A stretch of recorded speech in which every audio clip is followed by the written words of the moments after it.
A letter from Alhamazad the Wise to the wizard warns Starcoat. My good Starcoat, thank you for your missive. It is always lovely to hear from you, mewling pretentious wank though you may be. I am pleased your little vacation is going well. When you inevitably discover that your shiny blue rock is in fact nothing more than oversized sapphire or a hunk of cobalt glass, I will happily purchase it from you, as I am always looking for new additions to the grand chromatic array. Now, as regards your frog Wheemouth. Firstly, you are not allowed to name things anymore. This is ridiculous. Secondly, it is indeed an interesting specimen, though not wholly unheard of, as you so eagerly assert. Several of the older bestiaries contain descriptions of similar creatures. If you happen to spot it again, I do advise you to keep your distance, as every account describes it as aggressive, unpredictable, and voracious. And whatever you do not attempt to slay it, as I suspect it may be subject to the fourth rule of metamaterial interaction. Yours, with a plentiful abundance of respect and appreciation, Kamari Alawi Alhamza Abu Haddad al-Hakim. Postscript. The rod remains obstinate. All my divinations indicate that it should possess some significant enchantment, but the most I can coax out of it is a single, frighteningly useless parlor trick. For once, I think you may be right. I've purchased a lemon.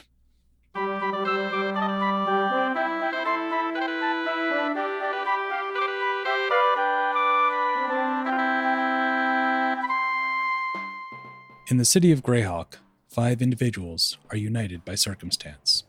A brewer priest, a haunted swordsman, a living relic, a caustic criminal, and a golem without a past. With the drawing of a single card, their lives have been turned upside down. Welcome to The Chimera, a role-playing adventure podcast. Our campaign this season is called Misplaced. It takes place in the venerable setting of Greyhawk, kind of, and we're playing with a modified version of 4th edition Dungeons & Dragons. I'm Vin LeBate, and I play Goldeneye Drakashi, a Dragonborn rogue. Joining me today are... I'm Braden Lamb, and I'm playing Balmo, a halfling cleric. I'm Jeffrey Bard, and I play Sir Simeon, the human sword mage. I'm Josh Hallbachner, and I play Ashlar, a warforged sorcerer. I'm Kacey Smith, and I play Latchkey, a shardmind with the dual classes of Battlemind and Scion. And I'm Kelly Weissman Asbruth Jackson, the Dungeon Master. Oh, and I should also tell y'all, we're coming up on our first anniversary, which is extremely exciting for all of us, and we're doing a contest. If you head over to either our Twitter at twitter.com/chimerapod or our Tumblr at thechimera.space, you can find out how to enter and possibly even win a custom character portrait by our own Eisner Award-winning co-host, Braden Lamb. Now, let's get started. As you may recall, our 5 acquaintances are in the middle of a pitched battle with a grotesque, slightly gelatinous, tentacled frog monster. He has already eaten 2 members of the crew of the Brazen Ox, successfully stunned the entire contingent briefly. Those were unrelated things, by the way. We weren't stunned by the people being eaten. I mean, you may have been. I would be upset if someone that I had met and talked to before was unceremoniously eaten. I mean, I really wanted that ring, so... Yeah, we can get it out after. Yeah, also, people who have answers. That is still possible. Okay. I have a knife. Yeah, those answers are now in the stomach of this frog. And when we had left off, the monster had been wounded. You've gotten in some good hits on it, but still continues to fight on. If you look at the screen, it's pretty much surrounded by the party at this point. Somewhat, not quite pinned in, but you've got several different sides going on. And Bechamel and the guy whose name starts with a D. So two of the guys from the Brazen Ox who were setting off on a career to try and become adventurers, they've sort of tried to join the battle, although they had a terrible time getting down off the ship. They were stunned just as they were getting over the rail, so they both fell and injured themselves. But it's not clear if they're going to be able to join the fight or not. But we've come around to the turn order. We're in the turn 4 now. We just finished with Rikashi's turn when we left off. Mhm. And I needed to note to you, Vin, Hmm? Rikashi got a regeneration benefit from Sarsimian. Yes. Oh, that's ongoing, huh? That regeneration benefit, unfortunately, and I think this may be partially my fault because the rules may not be totally transparent to Jeff when he did it. Unless you buy extra time, by default, all these statuses only last one turn. So Rikashi's regeneration is now ending. Okay, cool. She got the 10 hit points out of it, and now it's stopped. But just for future notice, when you inflict a positive or a negative status effect on somebody, you need to buy up with a stunt. You need to buy up the duration if you want it to last longer than a turn. That makes sense. So, it is your turn, Brother Bulmo. All right. Balmo shakes his head rapidly to clear out the foam and looks up at the frog and says, "All right, frog demon, your arse has caught the eye of Wenta, and Rikashi is her hand." So this is a righteous brand cleric attack. Okay. It's a regular weapon attack, and it doesn't say if successful. I think it's just the second part is automatic. One ally within 5 squares of you gains a bonus to melee attack rolls against the target equal to your strength modifier, so 2 until the end of my next turn. So Rikashi, you get a +2 to attack this frog. I guess I'm a hand of the saint now. Mm-hmm. All right, and you've got some color there, so that's a one level stunt. Ooh, I'll add that to hit. Okay. Which I don't have the chart up right now. Is it +1 or +2? +2. +2. Okay. So I'll add 2 to this roll. Boo. Oof. 17. 17. Yes, that is, I'm afraid, not going to be a hit. So, but the as you said, it is that benefit does come whether you hit or not. So. Oh no, actually, okay. I see. It does say What does it? hit. It says hit : you do this much damage and 1 ally. So I guess that would indicate to me that the extra effect does not take place. Sorry. Guess I'm not the hand of a saint now. Womp, Don't womp. forget that there is a half damage on a miss for the stunt tables. Oh, yeah. If you choose to take it. Okay. It's only yes, although that wouldn't help with things like you must hit in order to inflict The this bonus effect. effects, yeah. But it does help with actually dealing damage under certain circumstances. So may want to think about that for the future. So Science. Brother Balmo's turn. I assume you're not moving. I don't think I. Oh well, I mean, No, I think I'm good. I want to keep up this flanking here. do you have any minor actions you would like to make? Ooh, has anybody taken some damage? I still have. Yeah, Rikashi's still in pretty bad shape, I think. Oh, I'm over half, but not much. all right. Well, Shlanta, you get to spend a healing surge. Yay. Balmo tips his beer stein in your direction. You gain 2 times your tier d6 of hit points and some extra stuff. So do you want to roll that? Yeah. Do you want me to roll that? 2d6. Yep. 6. Cool. Excellent. Also, you get some bonus HP. Now that's not like bonus, like temporary HP, is it? That's actual healing, I think, from Healer's Lore. Oh yeah, no, that's additional healing. Okay, so 3 more hit points onto that. You also get a +2 to your defense for the encounter. Oh, and a free basic attack on the nearest enemy. Wow. nice. So I stacked up all my healing bonus things into Healing Word. All right, if I get a free bonus attack, I'm gonna bonus attack it. Bonus. Let's see. So, right, should pick the right dice first. This is a basic attack. Yeah, 16. Yeah, 16 doesn't hit that. 16 does not hit. Since I did not move, do I get can I take 2 minors? Oh, they're descending, right? So you can sacrifice a. Yeah. Yeah, so you can. Yeah, you can use the second. As long as you're not moving, you can use the second minor. There's at least one other person who's taken some damage, right? So hasn't Sarsimian taken a little damage? Nope. Yeah, it's 8 from that first frog blast. Yeah. I took 8? Yeah, before we started combat, when the thing jumped out of the water. Oh. I don't think I wrote that down. Okay. Ooh. That's Yeah, all did I right. take any? No, because it was just... No, I was in the boat. Yeah, it was just Rikashi and Sarsimian who were in the area Okay. of effect. All right, I'll do another healing word for you. I tap you in the hip with the stein. Woohoo. Slanta. And you get 2d6 plus 3 hit points back. Plus, you can spend his healing surge. Oh, I didn't do that. I should probably do that too, huh? I get 9 back. I get a Okay, so you special- probably don't have to spend the healing surge then. So that's I don't have to spend a healing surge to get that? Yeah, so basically, all the healing abilities from the leader classes give you the opportunity to spend a healing surge. But that's your choice if you want to or not. And then some of them also have added healing properties on top of that. Oh, cool. I didn't realize So that. those are just like free hit points. Okay. You don't even have to spend the healing surge. for. Okay, I'll take it. All right, so how much is a healing surge? It's 1/4 of your hit points, I believe. Yeah. Oh, okay. 1/4 of 52. And kind of the only other way to spend a healing surge, unless a leader tells you to, is to do the second wind, right? Yeah, in our system, you can also use a stunt to gain the opportunity to do it as well. Okay. But yeah, by and large, the main way you're going to be getting the opportunity to spend a healing surge is through leader effects. All right, so I guess I'm back up to full Yay! Alright. Woo! Thanks, Braden. because I get extra stuff from a healing surge for being a dragonborn. Cheers. So then Sarsimian gets the free hit too, right? Oh yeah. Oh, I get everything? Yeah, you get all the benefits of the same benefits that I'll that take it. Rikashi did. All right, a 29 hit him.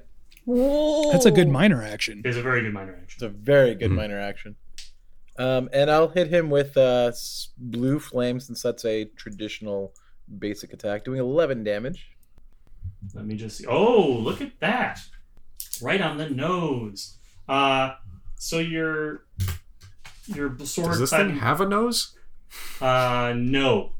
That's sort of it doesn't even really have a snout. It has kind of a flat face, but right in the sense of exactly bloodying the monster. So you managed to shove your sword clad in blue flame into the Phrybehemoth's oozy flesh, and as you do, its back happens to be sort of towards you as you do, and it reels and roars, and that roar turns into that high, terrible sonic shout thing that it did when it first appeared. So, in the area of effect of that are Rikashi and Latchkey. Ooh, So let ouch. me just... Is that a will save? that is versus Fortitude. Okay. 26. Not resisting that. Fortitude. So what? I'm at 18, I think. Fortitude. So Yeah, so that beats your right. fort defense. So I get hit. Yes, Yeah, Got for it. we 10. get hit. We get hit For 10. for 10. Okay. And more importantly, as importantly, somewhat related, and you can decide for yourself how important you feel it is, so does almost everyone on the ship behind you. The wave of sound Oh, no. carries up, damages the ship further, first of all, and you hear a bunch of shrieks and screams from the crew and passengers who are behind you. All right, that was an immediate interrupt. So Latchkey, it's still your turn. Oh, okay. So if I wanted to do a melee attack, I'd need to get 1 square closer. Is that right? If you want to do a melee attack, you do. Okay. Yes. But if I don't do that, Oh, even with the staff? I don't think the staff is actually a reach implement. no. Oh. It's just if Yeah. you're Okay. you can use it to do like at wills that are more magic-y that can be done at range with a staff, is my understanding. Yeah, it's also an ranged implement, things. Okay. so it lets you do both weapon attacks and magic-y non-weapon attacks. Okay. Okay.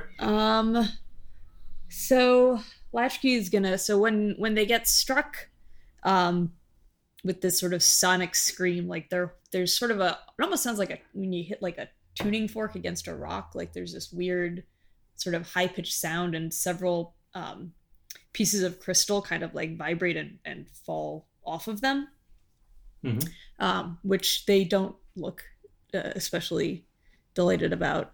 And then since I'm not going to move, I think I'm going to try to use, I can do 2 at wills instead of a movement, right? Because I have a thing. Oh yes, if you choose not to move, you can use shaped consciousness to do. It's sort of 2 at wills. It uses the same attack roll. It's a little bit persnickety, but.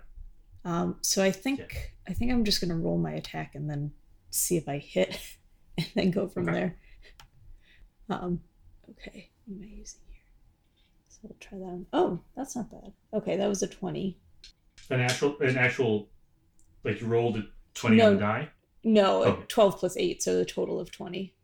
And which attacks are you using? I'm gonna be using 2 Scion at wills. I'm gonna use Dishearten, and we'll try Kinetic Trawl again. So Dishearten and Kinetic Trawl would be the 2.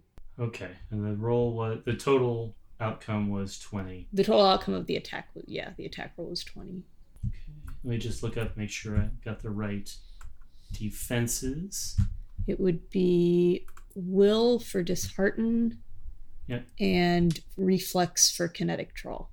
So, the pulse of psionic energy comes from the end of Latchkey's staff, and it's sort of like 2 beams or blasts or whatever spiraling around each other, because that's the way that shape consciousness works. It's for 2 things at once. Okay. And they both land. So nice. You've hit with both of them. Okay. So then Cool. I get to roll 2 damages, right? Yep, you roll the damage for both attacks together. Okay. Wait, so like because it's 2 different die types, so it's like 2 rolls, or it's like, I don't know. You're just rolling them and adding them together. You can roll them separately. You can roll the dice simultaneously. The point is. Oh, okay. Gotcha. All right, so this is for the kinetic Basically, control. it makes 2 attacks into 1 attack. Gotcha. Okay, so a total of 13. Sorry, total of 13. Okay. And there's an effect from both of those, isn't there? Kinetic Trawl pulls. Kinetic Trawl pulls and Dishearten. The target takes a penalty 2 attack rolls until the end of your next turn, equal to half your charisma modifier. And half your charisma modifier is 1, right? Yes. Okay, so -1 to attack until the end of your next turn. And then isn't there something that goes into effect when I hit, period? Like something that... Oh, yes. Because you have because you have Mind Spike, any target you successfully hit grants combat advantage until the end of your next turn. Oh, okay. That's really nice. So everybody remember that this monster is currently granting combat advantage. We tag it with something? Although it's flanked, so it was already... It was already flanked by the people. It was already granting combat. Yeah, it's probably not deeply relevant, but there you have it. All right. It will be if it moves. Yeah. And partially for that reason, and also because it's really pretty much penned in, I think you probably want to drop the pull effect. Yeah, right. Can I just like womp it? Yeah, I mean, you don't, it's optional whether or not to use the pull. Okay. Does that end your turn? That is the end of my turn. Okay, monster's turn. It's clearly now aggravated. I mean, it seemed to be only sort of minimally engaged with its surroundings up till now. I mean, it's been engaging in the sense that it's been successfully attacking things, but it hasn't seemed, it's gibbering and gyrating hasn't seemed related to events very closely, but now it seems to be more focused in on the fact that it's under threat. And it will make 4 attacks. Hang on. Kelly, don't forget it's marked by me. Thank you for the reminder. So, Bulma, what is your armor class? 22. Okay. And Sarsimian, your armor class? Is 26, I believe. Sorry. You've also got a plus... Wait, no. No? What? And Rakashi? Oh, wait, yeah, you do have a +2 to defense. So 28 then. So 28. Sorry, Simeon. Yeah, as do I, so I'm at 24. Everybody also has a additional +2 from my last action. I'm at 26. 30. Jesus. Rad. So I'm 24. Okay, and Ash, your armor class. Who? What? Ash. Josh. Ash. Oh, I heard Bash. Yeah, sorry. Just looking for it. Like as in Zach Morris? What is it by default? So it'll be 10 plus 1 plus. You're not wearing any armor, right? So Right. Half your level. half your level. So total of 14, and then your dex bonus. which is -1. So 13 plus my 2 is 15. Okay. Everybody except for Sarsimian gets slapped in the face with a tentacle. Kelly? Yep. Is this something that is like a single attack, or is it 4 separate attacks? It's 4 separate attacks. All right, then can I activate my Guardian Aegis? You can, because it's attacking somebody other than you when it's marked by you. Who all were included in that? It was Ash, Rikashi. Balmo, Ash, and Rikashi. Okay. And Well, hold off on me. It's got to roll twice and take the lower result. oh, right, because you're... Because I'm tiny. and it missed on the lower result. Okay. Woo! All right. So that's sorry. So it here's the order of events. First, it tries to hit Braden and it misses. First, it tries to hit Brother Balmo, it misses. Then it reaches out with the other tentacle on its upper right tentacle. It tries to slap Balmo, it misses. Its lower right tentacle, it tries to slap Sarsimian, it misses. Its upper left tentacle, it tries to slap Ash, and that is going to connect. But now you have an action. Okay. Then I am going to go ahead and try to interrupt that with Guardian Aegis. I basically disappear from where I'm at in kind of a poof of black and blue smoke. I reappear next to Ash with Larendanjo kind of like upside down in a blocking motion, so it's like parallel with his forearm. He's kind of holding it up, trying to get in the way of the tentacle. That gives that attack a -4, in addition to the -4 on the mark, or -2 on the mark. And I also get to hit it, so I'm going to hit it. So it still connects. Okay. I get a 29 to hit him. And that also connects. Another 13 damage. Okay. So I tried, Ash. I'm sorry. All right. And I should roll damage for the people who were hit. Ash, take 11 damage. Rikashi, take 10. All right. That ends the monster's turn. So it is now Ash's turn again. Oh, we're missing Ash. Oh, hey. Question on that. Traditionally, as a construct, the rules on healing are weird, right? Like those rules take half healing or no healing. So I don't know how it's been in every edition. I know that in 3rd edition it was very basically that you needed different spells or equipment or other magic stuff to affect constructs and different stuff to affect living people. So it sort of had like a binary thing. In this case, they already eliminated that in 4th. Like 4th just was like, never mind, just healing works on everybody. Okay. Which is probably the call that I would have made anyways before I got there, but they did it without my having to weigh in on it. So all the healing effects work on everybody. There's no bifurcation. Okay, cool. The half healing, I was remembering the rules for the D&D game that I was running, where one of the players was a Modron. Oh, I'm jealous. Which type of Modron? God, what is the name of it? It's the cube one. The cube one? Yeah. The only Good one. choice. There was a Modron, a swarm of brownies, and a chef oracle. Half orc. This was a Pathfinder, so it was kind of pushing the players to use the fun new classes. A dwarf hunter who was sort of a cross between ranger and druid. It was all about fighting side by side with their animal. and her animal was a baby mastodon. Aw. Aw. Very sweet. Mm-hmm. And all of this is going to be edited out. Yep. Yeah. Maybe. We'll see. Here we go. Here he is, Yeah, he's back. Mr. Joshika. Hello. Hello. Yeah, so if that's any indication of the situation. Yeah, I'm sorry for the little guy. He's having a tough time. It's really weird. He is just howling and unhappy. Well, as you might suspect, it is to you, Ashlar. I tried to save you, and I Okay. couldn't. Okay, so at the start of my turn, Mhm.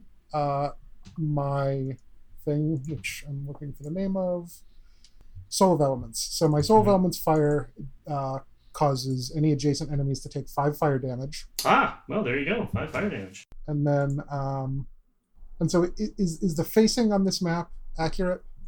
The facing is basically always up to you. Okay. So it doesn't take any. It does not take any action to face yourself, and the way that you're faced doesn't actually impact combat because flanking replaces facing. Yeah, Right. I'm just thinking. I'm thinking more about in terms of stunt options here. Oh, yeah. Let's see. We just established actually that the last time we established the way the monster was facing, it was facing towards Rakashi. Okay, so I'll kind of assume it's so I've kind of on its side, I guess. Yeah, in you're that kind of case. inside. Yeah. Okay, so I think what Ash is going to do is actually like bend over, grab a kind of a handful of sand, and kind of like flash, fuse it with a blast of heat, and then basically like wreathe that with the fire orb like effect, and try to chuck it right at the frog's face. All right. Well, you successfully involved the scenery, so that's a level 2 stunt. Okay, so 23 is my better of the 2 attack rolls. This is against which defense? This is against reflex. Okay, that is a hit. Woohoo! Okie doke. So let's see. So you didn't move, right? So you get the not I didn't move benefit, right? Yep. So the I didn't move benefit is increase my damage dice by 1 size, and it gains brutal 2. So brutal 2 is +2 total damage. +2 per damage rank. So by default, it's basically like there are certain circumstances under which, like with a stunt, where you buy up the sort of the volume of damage, and brutal rises as you buy up that volume. Oh. Okay. So basically, the base damage of your attack is 1d whatever +2 with brutal 2, and then each time you increase the die, you increase the number of dice, you increase the add along with it. Okay, and when it says damage dice are increased by 1 size, does that include dice that are added on by other effects, or just the base? Just the raw damage of the thing, like. Okay, so it's 1d12 plus d4 plus 3, I guess is the whole thing. So that's using my sorcerer ability, which gives me extra damage, the increased dice from my standing still on the wizard thing, my +2 from brutal, and then my other +1 from the sorcerer thing. So. And the charisma modifier? Oh, I forgot that I had that. So +2 to that, so 7 total. And after whiffing on both of those dice. Were you buying additional damage ranks with your stunt? Yeah, I think I'll do that. Okay, so that's actually it's that unit times 3. So it's 3d10 plus, it sounds like 7 was what you ended up finally with, right? So 3d10 plus 21. Yikes. Oh, so wait, so okay, so or 3d12, I guess, since it's 12s. And the sorcerer 1d4 is that's not multiplied. That's just added on. That's just added. Okay. And yeah, so that the sorcerer so that should be +9 total is the bonus. So that'll be 22 on the roll. That's much better. Okay. Holy moly. When I hit, I can do a lot of damage. All right. So, 22. The creature visibly reels, in the spikes of molten glass that you flung into its side are sort of visibly embedded into the scorched skin where you struck. That was Ash. Now it is Sarcinian's turn. Where did you hit it, Ash? You said in the face? Yeah, somewhere in the face, neck, side region. Okay. Sarcinian takes a step back and kind of crouches, looking like he's preparing to jump. And you get just a glimpse of his foot kind of pushing off the earth when he disappears and reappears really close by where Ash flung that shard of molten glass. And his sword explodes into fire again, and he tries to kind of reignite that glass with his flaming sword as he reappears over here. So here's my attack roll. It's going to be 30. Ooh. Yep. And damage That's it. roll is going to be 10. All right. That ends round 4. We are now starting round 5 with Rikashi. So this thing's still granting advantage till... Oh, it's fine. It's flanked again. I don't have to worry about that. And I just wanted to double check real quick. And I would have had 2 minor actions, right? Yes. Okay, so I'll turn on my plus defenses for everyone 1 and my ideal fire damage if I'm hit 1. Okay. All right. Oh, Kelly? Did I Yep. get stunned for that? Yeah, because you're using, you're building on someone else's action, and you described it in a more complicated way. So yes, that was a level 2 stun. All right. Level 2. I'm going to add 2 more dice All right. for another 17 damage. Okay, good. Sorry for the hold up there, Ben. Go ahead. All right. So since the boys have been working on this same spot, I think I am going to go for that as well. So Rikashi sort of like dips under some tentacles, plants her foot on the thing's thigh to sort of vault herself up, jams her dagger in like right in that same burnt glass-filled nastiness, and then like latches onto the dagger with both hands and just keeps like jerking her weight around until it either slides out or she slides to the ground via making a large hole. That's definitely a level 2 stunt. All right, I'm going to make that a precise strike. So that is versus reflex. And that is a 31. That is a hit. Right, so I'm going to take 2 ranks of damage for that. So 26. Ooh. Okay. It howls, and you open up a large wound. That milky purple blood is now sort of pouring out of it onto the sand. Brother Balmo. Okay, let's have a little flashback here. Balmo and Sarcinian and Rikashi are in some dungeon, dank and dripping with ooze, and there's what looks like a brain with a bird beak and some spiky tentacles hovering in front of them. It's got them cornered, but they give each other a couple of quick glances and manage to surround it, jumping all over it and wailing on it with spiky and bludgeoning weapons. And quick cut to walking out of this dungeon covered in green goo, but looking very satisfied. So let's do another one of those righteous brand cleric attacks. Balmo's going to attempt to run up whatever tentacle is nearest to that terrible wound and slam it with the tap handle mace. Are you actually going to move Balmo's position? Let's see. What can I? So would I be? You definitely can. It'll put you over somewhere, either next to Ash or on sort of the corner there. So right. So that'll be my move then. It'll be your move. It will expose you to a attack of opportunity, but it will also earn you another level on your stunt. It will not expose me to an attack of opportunity as I move through its space. Oh, because you have the underfoot. There you go. I forgot about that. Right. You have that feat. So then, yes, it will increase your stunt value though. Cool. What do I got then? That's worth 3 because cool.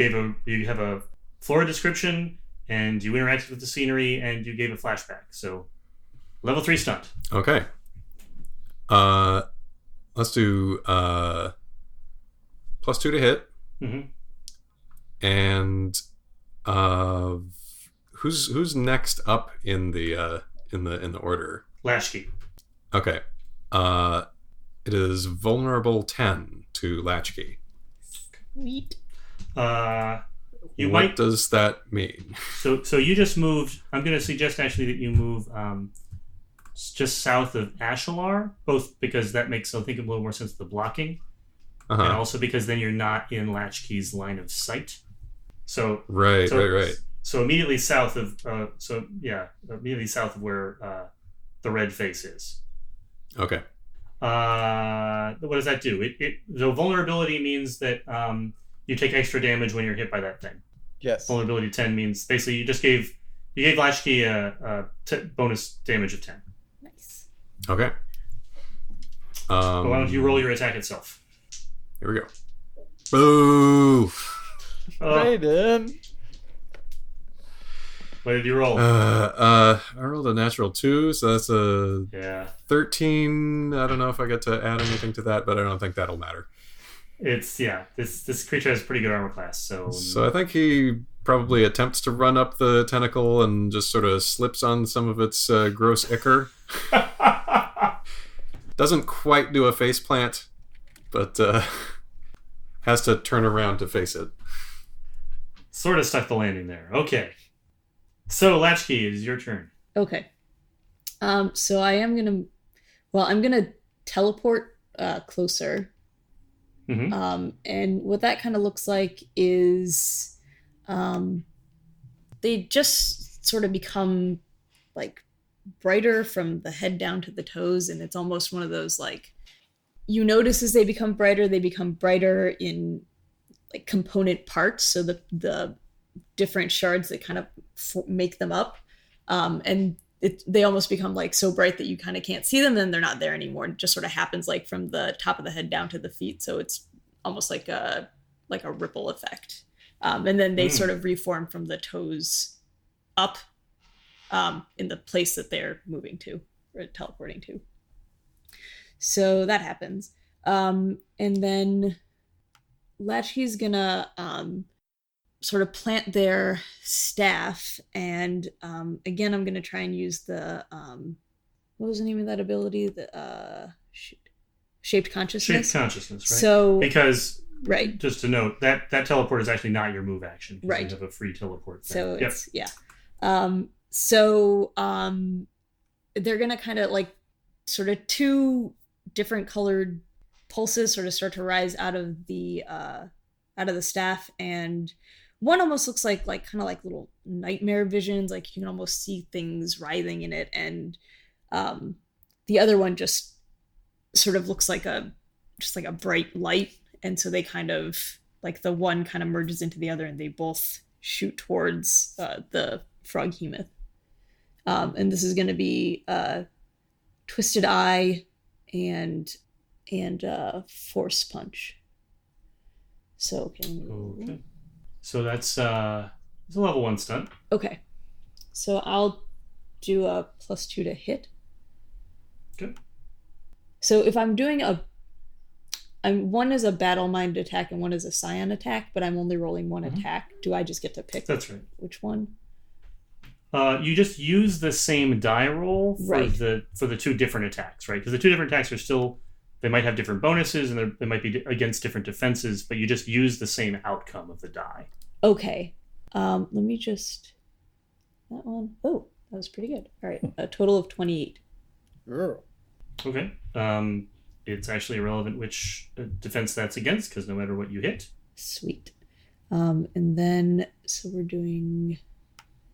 so this is the roll for the Twisted Mind was 11. Mm-hmm. And then the Force Punch was 9. And then I also got an additional 10, I think, from Bombos. Yes, for a total of 30. Yep. Very good. It's a very effective strike. The creature is visibly shaken by it, and there are consequences for both those attacks, right? The Twisted Eye. Twisted Eye may or may not matter because is it blind from previous attacks? It was temporarily blinded. Okay, that's true. So but it overcame that pretty quickly. But it takes a penalty to attack rolls equal to the number of your allies adjacent to it. Ooh. So like 4. Yeah. Mm-hmm. That is a good effect. And then for Force Punch, I don't actually want to push him anywhere. I kind of like him where he is. Hold off on the pushing. Does that end your turn? That ends my turn. Okay. The creature is sort of reeling at this point. It turns and lurches, still in the same place, but it now turned around towards Sarsimian, and Sarsimian is going to attack you. Oh. So your current armor class is 28 because I teleported last turn. Yep. Okay. But with that penalty, it's not good enough. Okay, 4 whiffs. It lashes out at you with all of its tentacles and just tries like everything it possibly can, and it's just all over the place. It's clearly desperate at this point, trying to maybe push past you and get away, but it can't clear you out of the way. Awesome. I keep basically teleporting between like the different like hits, parrying a couple of them. But yeah, he's trying to evade it more than like absorb it because he doesn't really wear much armor. But yeah. And it is now Ash's turn. I'm gonna do. There's an attack that's basically it was originally listed as a frost one, so when I redid it as fire. So it's I think the way that this will basically work is that Ash is going to bring both hands out to the sides, and then slam them together, kind of balled up as fists, like wrists up, slam them together in the center, and the result is going to be basically that kind of a wave of flaming hot air like rolls off of his arms and slams into the creature. Certainly a level 1 stun. And that static fire damage effect happens on your turn, right? The enemies that are adjacent to you. Yeah. Yes. Okay. So it does 5. Mark that off. Yep. And okay, so 23 against Fortitude. Okay, hit. Okay. So damage wise, that's 13. And I just now realized this effect lets me push equal to my dex modifier, but that is actually negative. Yeah, so I guess that doesn't do anything. Not gonna get you anywhere. I forgot which modifier that was, I guess. It collapses on top of you. Yeah, so just imagine like it kind of like its tentacles kind of like push out in this like stiff hot wind as it's kind of scalded, and then it doesn't actually move anywhere. It sort of waves like one of those inflatable tube men. Yes. All right. Any other actions? And then just same thing, plus 2 defenses to everybody, and fire damage if he hits me. Okay. That's amazing. And Sarsimian, it's your turn. I've got a rules question, Kelly. Yes. When you force movement on somebody else, do you cause opportunity attacks because of that movement? No. Force movement never causes opportunity attacks. Okay. All right. Then that's not nearly as cool. All right. Yeah. Sarsimian's going to so those 4 tentacle attacks just came in. He's basically going to kind of parry his way through those tentacles, because I'm assuming that they're still trying to sort of like grab him or hit him. He's still moving around them.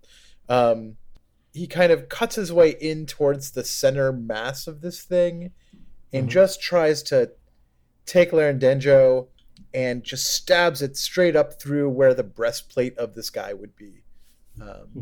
Again, he's going to light it on fire. Okay, level 1 stunt.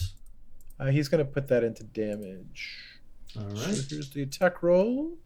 25 to hit. That's a hit.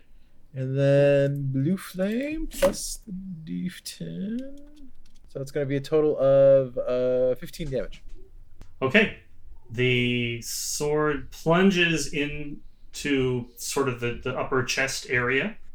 It gets past the skin, gets past a little bit of flesh, definitely hits something that feels like it has the resistance of bone, goes past that until the sword is all the way up into the chest, so much so that now Sir Simeon's a little bit worried about losing the sword inside the model. It's so deep in, he has to sort of hold the handle tightly and kind of pull back on it a little bit to make sure that he doesn't lose his grip. And as it plunges all the way in, the creature, its mouth throws open and points to the sky and lets out this even more unearthly scream than the noises it's been making up until now, and just goes limp. Like all the tentacles stop flailing, the tongue falls flat on the sand. It's just hanging there, caught on the end of his sword, completely immobile. Rakashi sort of zips Simeon... around to help, like, catch the weight of the thing and, like, lurch it off to the side. Okay, so there's a moment of, like, panic is the... Not panic, but sort of frantic activity as the life drains out of the creature and it semi-collapses on top of Sir Simeon, and people sort of work to make sure that it doesn't crush him just with its body weight. And as you're doing that, there's a good 10-20 second beat where it's clearly dead. There's no sense of movement or volition from it at all. And as you're working to make sure that it stays up, a very faint sort of whistling noise comes from the inside of the creature. And it explodes. Oh. In a dramatic ball of purple fire. Ugh. That just erupts out in a wave from that point. Everybody's going to take 18 damage from that. Yikes. And just you're covered in flaming frog goop, basically. It's essentially like a biological Molotov cocktail here. Ew. So I think that you all can absorb, 18 damage is not anything to sneeze at, but you can all absorb that pretty well. No one's in danger of, I don't think anyone should even be bloodied by that necessarily. I am. Though maybe, Rakashi, because you'd already taken, okay, all right, well, that's not good, but the enemy is off the field. The blast radius of this, however, was rather large and was large enough to encompass the ship and everybody who was left on it. Oh, no. So not only is the ship now actively on fire, but so are all the people who were with you on this trip. There's a lot of screaming and running about, people rolling on the sand trying to put themselves out. It's quite a mess. Sir All my shit's in there. When he sees it like on fire, when he hears the people that are also on fire, he quickly sheathes Larendenjo, and he basically is going to use his teleportation movement ability to get as many people out of there as he can, like into the water below him. But he's going to try to save the people that he can. And he yells out to everybody else, like, "No time to lick your wounds. Let's save these people." Something, but more heroic. Well, Ashley will help with that. They can also teleport. I don't know if they can teleport other people, but they can teleport up to the ship and toss people off of it into the water. So they'll be doing that. Great. I'm going to get my shit. Anybody else with actions? Balmo's gonna take a swig himself real fast to do a healing word, because his the tenets of his faith say friends don't let friends drive drunk, which means make sure that everybody's in a good position to be helpful before you start helping, and then is gonna sort of direct people over to him and start lining people up and giving them healing. So I may have undersold the degree of the problem here. Oh no. Basically, there's a firestorm around the ship with a lot of people caught in it. So when I said like people are on fire, I mean like this is the equivalent of everybody who was on the ship being hit with a flamethrower in the face, right? Like not this is not sort of a minor calamity. This is like maybe if you work really hard, you can save one person. Because they were also struck with the breath weapon earlier, the sonic attack. So this is sort of like everything is on fire and smoke, and there's kind of a moment of crisis in which you're desperately trying to see if you can salvage anyone or anything. Is anybody trying to put out the fire itself? I don't know if I have a way to do that. Yeah, that I wouldn't have an immediate way of doing that. I'm only good at not putting out. I'm good with water, so I can, like, if possible, I can go to, well, I can sort of skirt around this. Is the whole ship on fire, or just like the fore chunk of it? So if you look at the section of where the markers for the characters are, Yep. It's basically roughly that section that's completely on So it's fire. like the front quadrant. Yeah, the front right quadrant of the ship is completely on fire. Okay, yeah, I feel like Yeah, I'm gonna rethink my tactic. between the two teleporters, they can handle the people as much as I think we're going to be able to. So I am just going to sort of just dive into the water, swim around the side, and just spider climb up the side of the ship and try and recover some gear. Okay. Because that's the thing I can do because of our weird sphere grid system. All right. Yeah. Then Balmo is in that case gonna, if it's more immediate, he's gonna take a quick peek in the hold at his cask, and then shake his head and look at he's adventured with everybody here. Who's got the highest strength? Yeah, probably me. Yep. Okay. Turns to Zarsamian and says, Zarsamian, toss me up there. Sure. Yes. He basically grabs Balmo by the cuff of his shirt, or the collar of his shirt, and sort of the belt loop of his pants. He kind of spins around in two sharp circles, and then let's go. All right. Give me a strength check at +2. All right. He is also, this is an ability check then? Yes. All right. Then I'm going to use my Memory of 1,000 Lifetimes feature, and add 1d6 to that. Yeah. 14.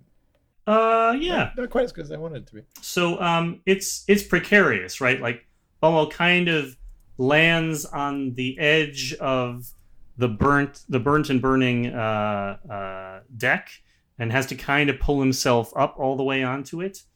There is still a lot of fire going on, so it is not necessarily where you want to be. But you get up there. Okay.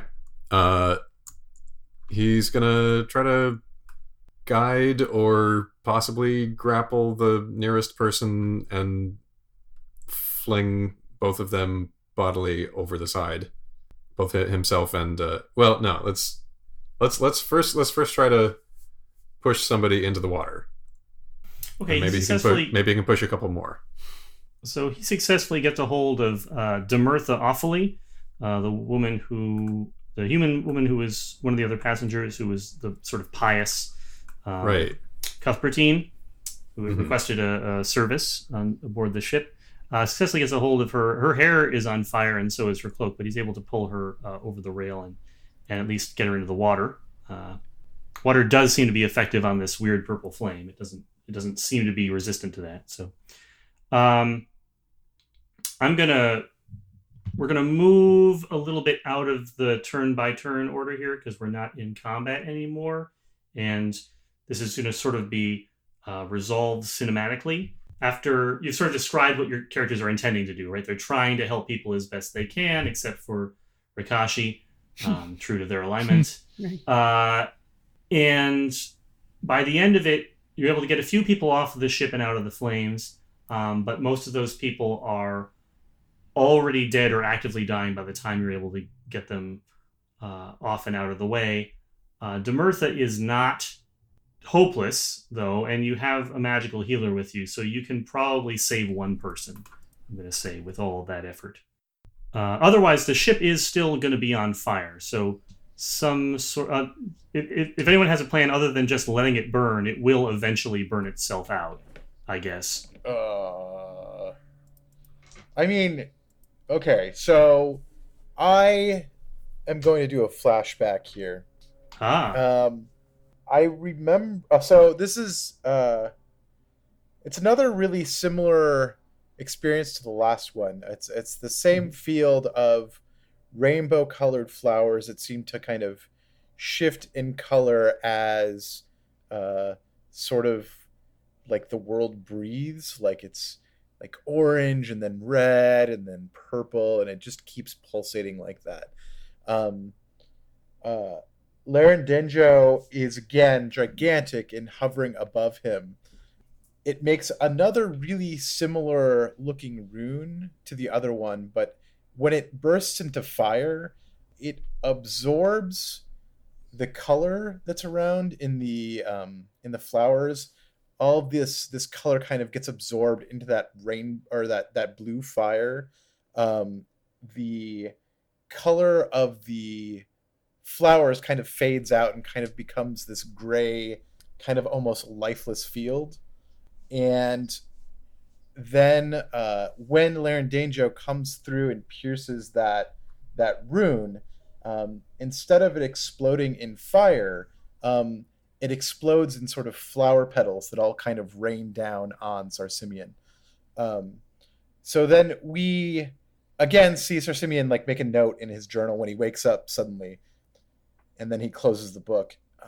And then at this point, Sarsimian is kind of dashing towards the boat during that flashback.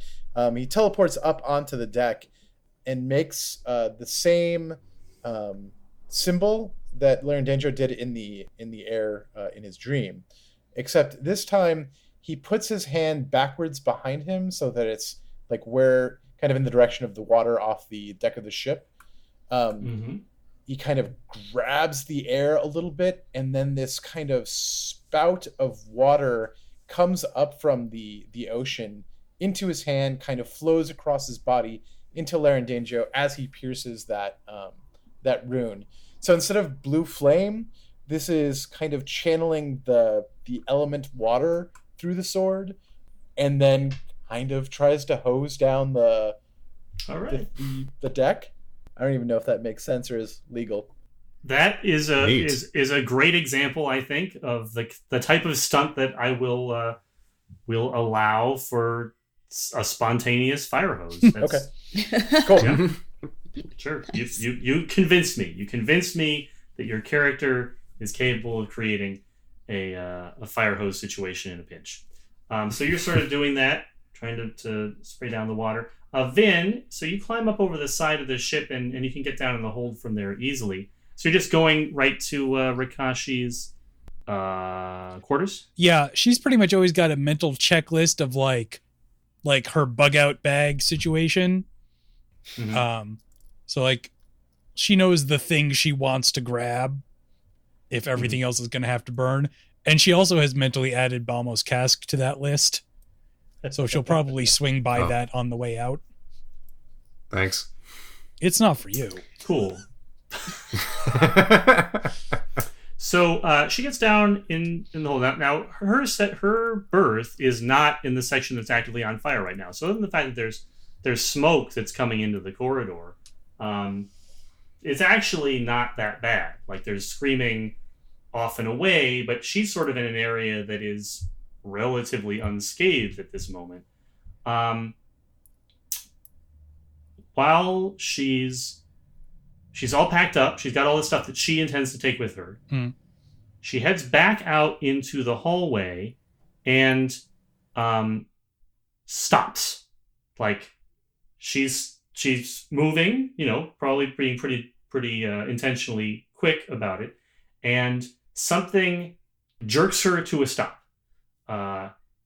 It's not like she's totally frozen or immobilized. She's still completely ambulatory, but it's almost like something on her body won't move forward.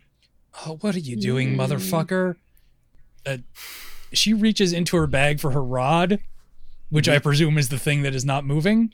Oh, definitely. It is definitely the rod. So once she has a hold of the rod, she can sort of feel that it's definitely the thing that's not moving. And it's not moving. So pulling it out is like she has to sort of move around it in order to pull it out, right? Because it won't move forward.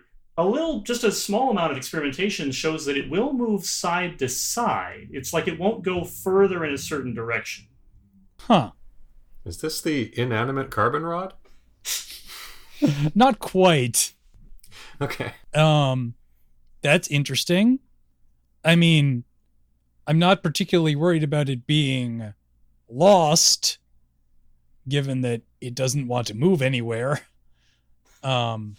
There is a slight, once she's got a hold of it and is sort of moving it back and forth and seeing what it'll do, there's a slight tug in the opposite direction that she was moving.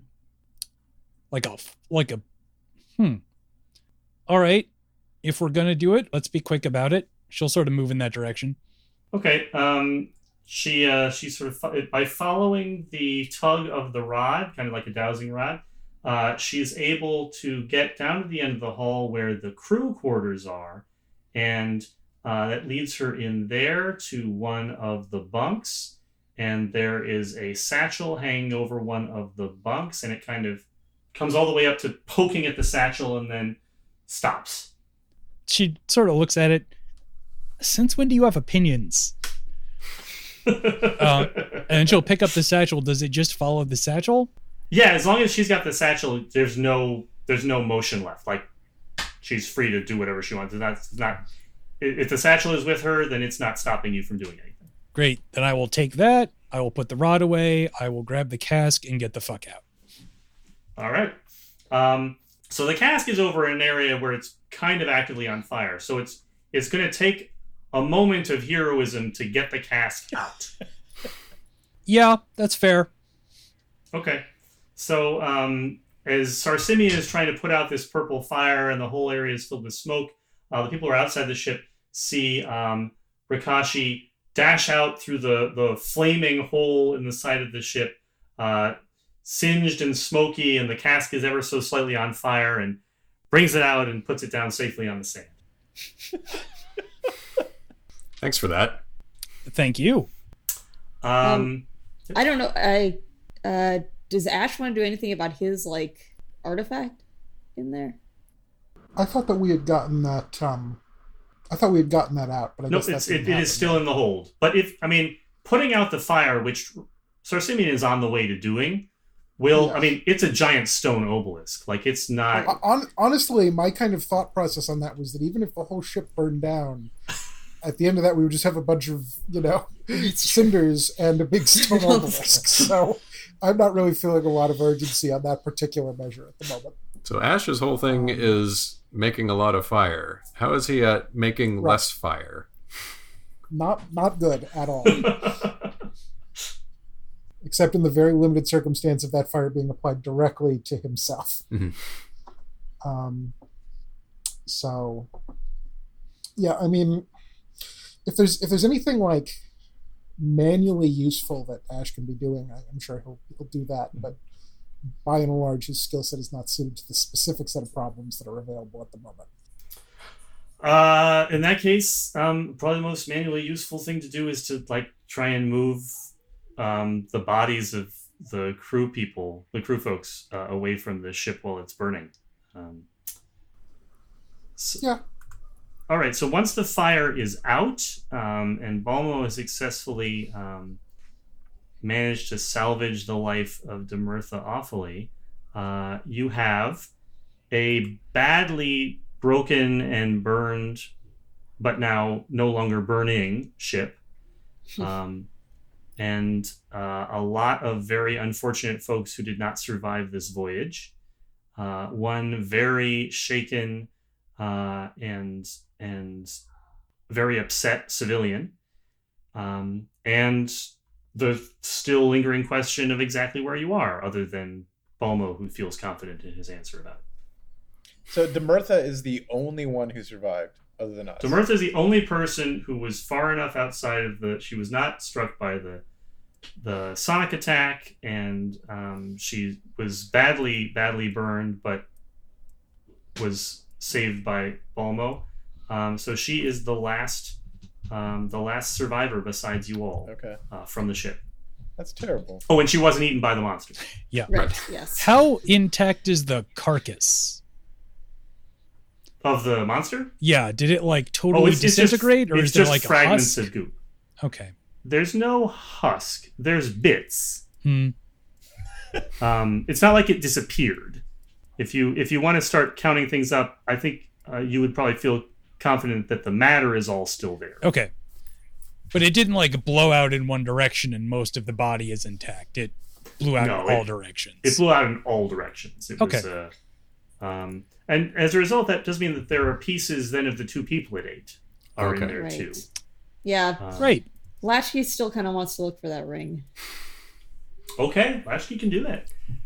Why don't you roll me? Let me think about this. What I want you to roll. I think it's. Is it called spot in this? Perception. Yeah, roll me a perception check. Okay, so that's a 20 plus whatever perception. 20 plus your wisdom bonus plus 1/2 your level because you've had 1/2 your level to basically everything. So. Oh, and I don't know. I don't know if your class has it as a trained skill or not. If either Battle Mind or a Scion has perception as a trained skill. I do have perception as an 8. So would I? Yes, so you had 5. So it's your. So it sounds like it's a total bonus of 8. Okay. 11. Yeah, Sadly. That's definitely not going to find you a ring among frog goop and corpses and sand. Yeah. All right. The only other thing that Latchy is going to do is they're going to take out the spyglass they had taken and wipe the, whatever slime is on the front of it, and just kind of look back towards that place where they saw that strange figure and see if there's anything there now.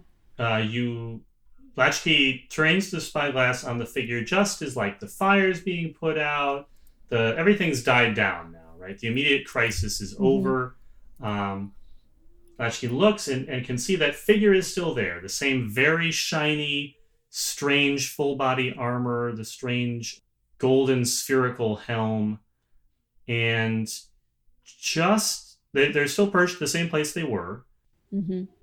And Latchkey just manages to catch them shoot up into the air, trailing a line of fire and smoke back towards the main body of the island. Right, so we established that the group is on what seems to be one smaller island, and then this figure was standing on what it's not totally clear. It could be part of another island, or it could be part of the main island with the big volcano. This arc of fire and smoke of it trailing very, very fast through the air. Probably the fastest that Latchkey can think of having seen anything fly before, is going back towards the big volcano, and that general direction, so into the main body of the island. Okay.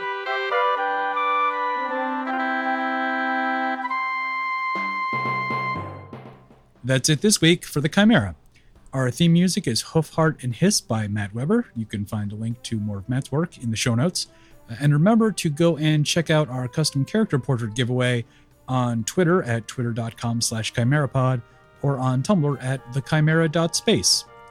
Thanks for listening, and we'll see you again in 2 weeks.